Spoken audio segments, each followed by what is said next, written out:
Hey folks, welcome to Black Gumbo. It's about the end of May, almost June. Let's have a garden tour and see what's going on.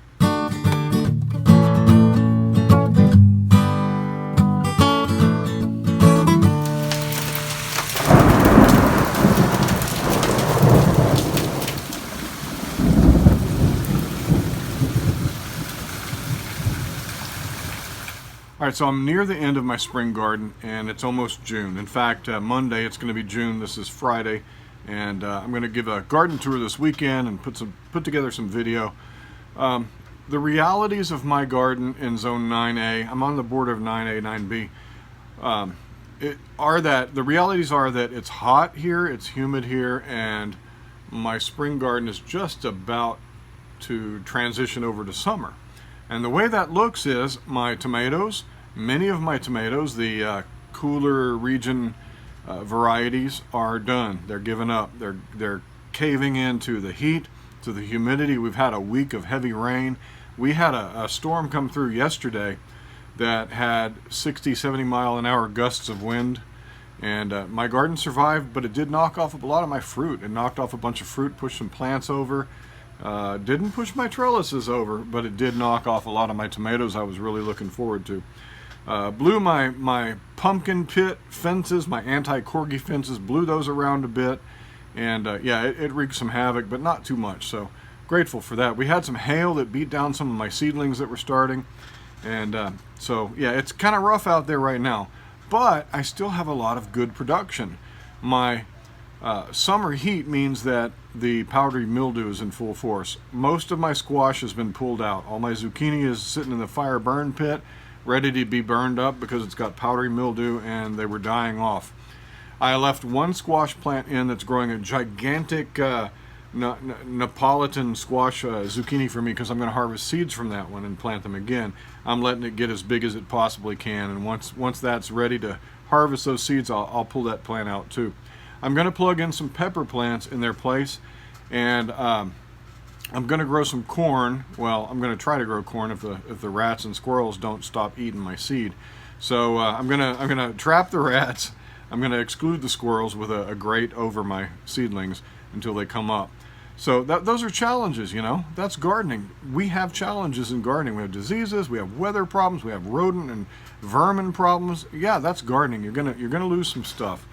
And so on the good side, though, I've got a lot of lima beans to harvest. Tons of lima beans coming in, and they're plumping up. They're starting to get some color on them. And as I pluck off a pod and open it up and see what's in there, they're starting to get the color. This Christmas tree lima bean variety is supposed to have some dark color on it. It's just now starting to show that color. I could eat them now if I wanted to, and I might do that. I'm not quite sure. I've been harvesting and eating some delicious tomatoes. Man, I'm so glad I got tomatoes this year. Last year I didn't get tomatoes because of the aminopyrrolid thing. So yeah, let's go check out the garden and take a look around. Enough of me talking. Let's go look at the garden. All right, so we're going to do a tour of the garden just to give you a look around at what's going on. It has been so rainy, the ground is kind of mushy. I can jump up and down on it and feel the give. And that's my 6 inches of topsoil above my black gumbo clay that's been nice and irrigated by the free rain.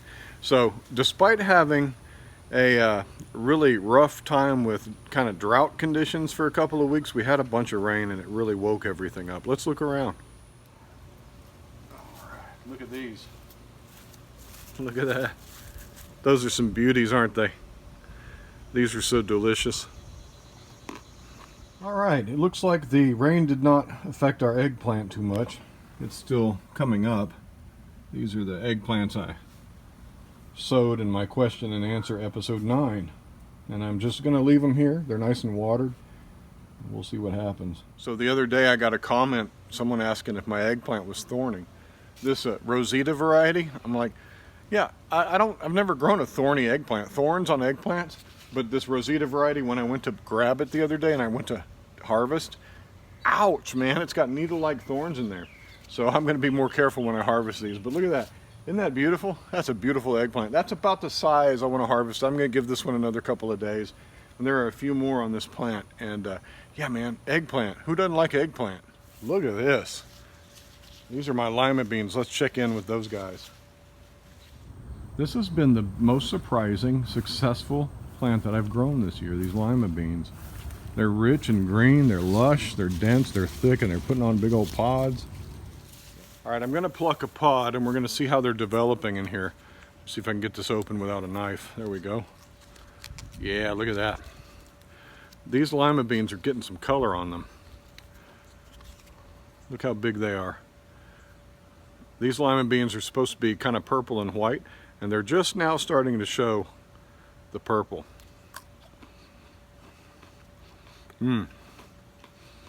They're very good fresh. They're still kind of young. These will actually be about, double that size. They're very large beans, but I think I'm going to harvest them at this size and see if I can eat them. My tomatillos have some fruit growing on them now, but they have tons and tons of blossoms that don't seem to be getting pollinated yet. And I'm not sure what that's about. I've never grown tomatillos before, but I think it has to do with the heat, the maturity of the plant, and the viability of the pollen. And I expect these to put on more fruit as the summer gets hotter. These are a heat tolerant plant, and that's going to be good for me because it's hot. Just stunning. Absolutely incredible how much fruit is going to be on these guys. I can't believe this. You can see the humidity in the air. Look at the haze. My grapevines are doing great. They love this weather. They love the heat, but you can see I'm going to have tons and tons of muscadines all through here. There's just so much fruit coming on. This is incredible to me, but this is what good pruning and careful pruning will do. And being pretty severe with your pruning methods and following Greg Ison's method for maximum production. And we're going to have tons of fruit. This is twice as much as we had last year. And I've got a whole nother plant that's producing this year. Awesome. You know, my lemon tree smells so fragrant, but it's kind of sad to look at sometimes because it gets leaf miners, and the leaf miners curl these leaves up, but it always recovers, so I don't even do anything with this tree. I just prune it back, and every year it gives us so many lemons, Meyer lemons. We don't know what to do with them all. So yeah, I'm pleased with this. Not gonna mess with it. My little bed here, I got some Table King squash coming in. That's encouraging. I did lose some yellow squash to a vine borer, the first vine borer of the season, but I did get a single squash out of it. I know that's not much, but I'll leave those there as a trap crop, and hopefully they won't find my pumpkins. Let's go look at the pumpkins. Check that out. I've got some pumpkins growing in here. Several of them. There's a couple right here. These are Cucurbita machadas, Kogigu Japanese pumpkins. They are a green pumpkin with a salmon colored flesh, and the rain has really helped them. What I've done is I've come in and put some dirt, some soil along the vines to encourage rooting, so that when the vine borers come and knock out part of the plant, there'll be roots there to support the rest of the plant. And hopefully we'll get some vines this year that live and give us some pumpkins. These are the yellow squashes in my pumpkin pit, and there's a fruit down in there, but I harvested 2 of them off of here, and one of them was from one of the plants that the vine borers got to.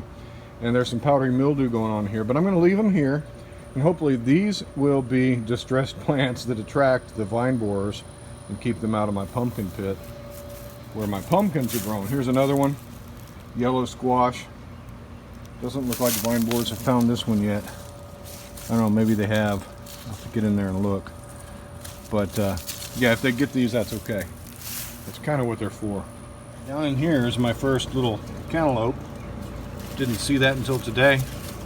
But yeah, these plants over here got powdery mildew as well. But they're very vigorous and look like they're overcoming the powdery mildew. Starting to vine out into my trail here on the side of my house. That's just what I wanted. And so, you know, we'll see. We'll see. Phoebe's got her a rat trapped in the fence there. You gonna get it? Get that rat. Get that rat. I can't get my dill to grow. And all the other herbs are growing like crazy over here. But the dill, yeah, just refuses to grow. Not sure what that's about. But over here on the patio, we've got the rosemary, the thyme. We've got the oregano from last year. We've got rosemary from last year. We've got basil that I've been harvesting and eating. Yeah, we've got all kinds of parsley over here. and peppers and flowers and pollinator attractors and peppers and peppers and peppers. Yeah, this little area right here makes me very happy, brings me much joy. I will not be eating for you this time one of these toothache plants. Yeah, that's a medicinal plant. And yeah, that was a novelty I grew this year. Brings in the pollinators for sure, but yeah, I'm not going to eat one of those for you this time.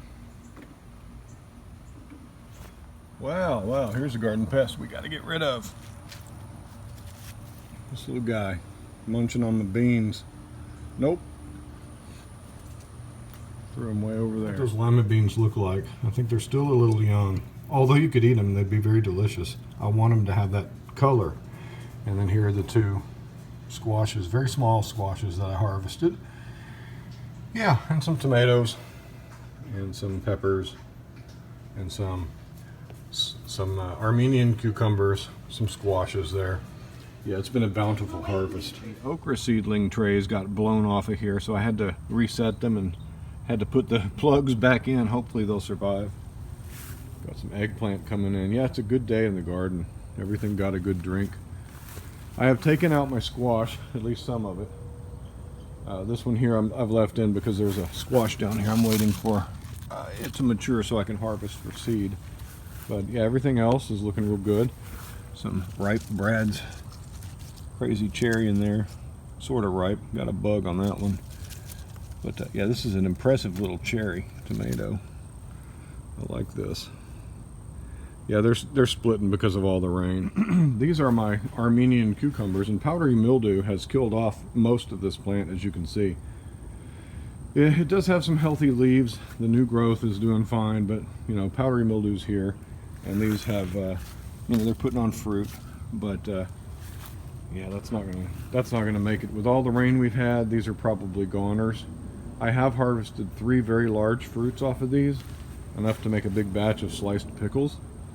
But I'm not hopeful that these are going to pull through, not with all this moisture. I have a tomato cage blown down by the wind. There's some tomatoes over there we need to harvest. But and then over there on the ground I've got tomatoes that dropped off because of the wind, so we don't get fruit from that. Peppers are leaning a bit. I'll stake those up. These peppers are kind of cool. These are jalapenos here. Lots of fruit on there. Those are biquinho, bird beak in Portuguese. Those are nice little peppers. They're habaneros without the heat, and I've been harvesting those. There's a lot of fruit on that plant. Beautiful plant. My dragon tongue beans, I'm letting them die off now, and all the beans that are on there I'm going to harvest and use as dry beans. But with this weather, they're not going to dry very well. I may pick them early. I think I said that in my last tour, but I haven't done anything. Over here, my mustard got thrashed around pretty good. Some of it's bolting, and we got beans growing up all in them. But yeah, that's good stuff, man. I'm going to be eating some mustard greens, harvesting some of that. I really appreciate that. I let some tomatoes over here sprawl. They're doing fine. Yeah, sprawling tomatoes. They look ugly, but sometimes they surprise you. This over here is a watermelon I sowed, and I didn't expect it to come up. It didn't come up for the longest time, but now it's coming up. That's encouraging right there. Because when these tomatoes are done, this watermelon will need all this space to sprawl out. There's another tomato that got it blown down by the wind. Yeah, that's rough, man. I'll have to prop that up too, laying down on a pepper plant. But my bean trellis surprisingly survived all that wind, even with all that mass on there. And it's the fact that these beans climb up in here and wrap around and tie things together that keeps this sturdy. And so you can see I'm getting some beans now. Need to come out and pick beans and keep it picked so it'll keep producing. My long beans have been producing a lot for me, tons. I harvested some of these this morning before the rain. And of course the sweet potatoes love the moisture. So yeah, we're doing well back here despite the challenges we had. Spider mites in my potatoes, and you can see the damage that spider mites will do. They swept through here. I don't see any more. I killed them off. Put some neem oil on there. But these were russet potatoes, and this was very healthy just last week. Now it looks like it's been decimated. This one was not yet attacked by spider mites. They hadn't moved over here yet, but the wind blew them down. So yet again, you know, there's always a challenge in gardening. If it's not spider mites, it's wind. If it's not wind, it's powdery mildew. If it's not powdery mildew, it's vine borers. There's always something. Big jungle is looking good.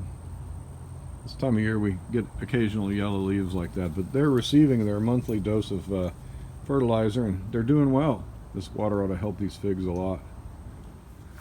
The patio plants, the peppers, are putting on lots and lots of peppers.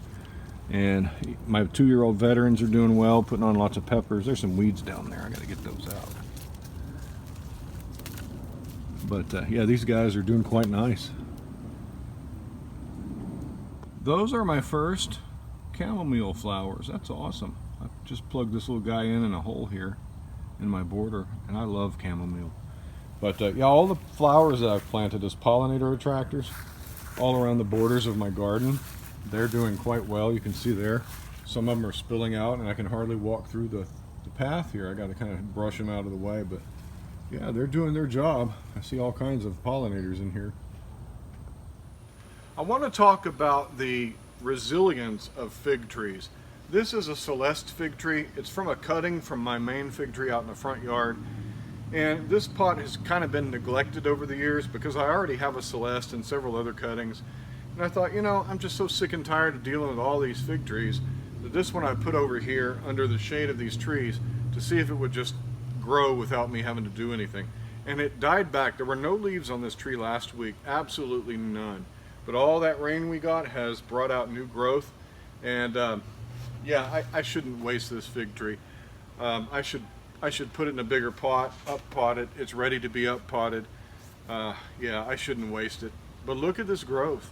This tree had no leaves on it a week ago, and now it's pushing out all this new growth, and it looks really healthy. Yeah, Celeste, it's actually my favorite fig. Despite all the figs I have, and I got tons of them, I got 35 varieties, maybe even more, this still remains my favorite one. So I should treat it well. So there we go. The heat is here, the humidity is here, the summer challenges are here, but we're having some successes along with some of the failures. We're having some productive times as well as some of the times where pests and pestilence and weather is getting to us. So that's summer. That's what we do here. Hey, thanks for joining me on Black Gumbo Southern Gardening. Like our Facebook page, follow us on Instagram, and we'll talk to you next time. Bye-bye.